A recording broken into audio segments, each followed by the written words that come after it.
Some people just cannot sit still, and Mitch Jones definitely falls into that bracket.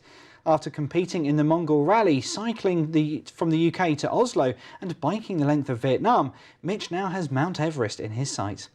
Well, thank you so much for coming in. And first question I really have to ask is, are you mad? Yeah, my mates would probably say so. Or, no, actually I'd say they wouldn't say so. It just comes naturally to me, really. So it's not mad, it's just like, yeah, classic, he's off doing that again. And I understand it kind of started off almost as a bit of a dare. Yeah, so up until I was about 19, I hadn't really done anything like this at all. But one of my best mates, Jamie, said, like, I dare you to run the Paris Marathon with 3 months' notice. Wow. And I'm not one to turn down the dare, so I said, yeah, of course I'll do it. 3 months later, I'd run the marathon, loved that. The first time I'd been to a foreign country on my own, first time I'd done any sort of physical exercise to that extent. And it just went from there. A few months after that, we drove from the UK to Mongolia in a car not fit for the job, 1.2 litre Chevy Kalos called Candice. And then that's where I met the guy who I'm also doing Mount Everest with on that rally. We'd broken down in Kazakhstan. His name was George, and his team drove past with Bert and Ebo and helped us with our car and carried on to Mongolia. And after that, just been doing bits and bobs here and there. I mean, that must have been an incredible journey, and you must have seen some amazing things. Yeah, they're all everywhere. I think highlights would be the mayor, this town in Kazakhstan called Aktobe. The mayor heard that we was in town, came down to see us, took us out for dinner, took us out for food, Wow. got the local police involved, and we all jumped in the police cars. They took us all around the town. It's just treated like royalty, something you never really get to experience. Definitely not. I mean, going from studying law at university to in the middle of Mongolia in a clapped out banger, must have been incredible. Yeah, I think if you asked anyone, would you like to do that? No one would say no, that sounds like a terrible idea. Or they might say it's a terrible idea, but they'd like to experience it.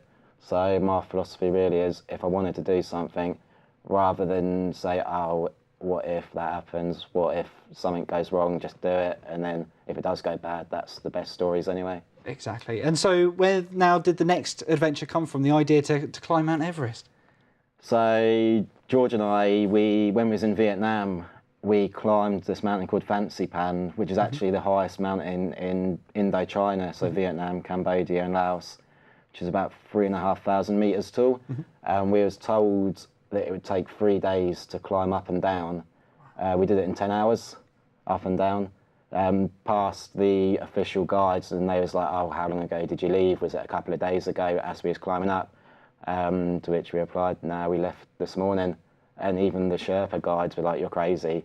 I was like, okay. But yeah, up and down in 10 hours. And it's about a third of the height of Mount Everest, that one. So the next logical step is Mount Everest, obviously. Obviously, yeah. And what kind of preparations have you done ready for this extraordinary scheme? So other than that mountain, some people might know Kingley Vale, just outside of Chichester. That's all I've done. I put 10 kilograms on my back, walked up that, walked down, and I consider myself ready now. Well, I honestly, as I spent a lot of time at Kingley Vale as a child, and can say that's not really a feat for Mount Everest. So do you think that you're prepared enough, or have you got something else in the pipeworks? So the main thing I imagine will be the altitudes, and to combat that, we're going to take our time doing it. I think 10 days to base camp, stopping off sort of every 500 metres altitudes just to acclimatise. If it doesn't work out, it doesn't work out, but at least we've tried. Wow.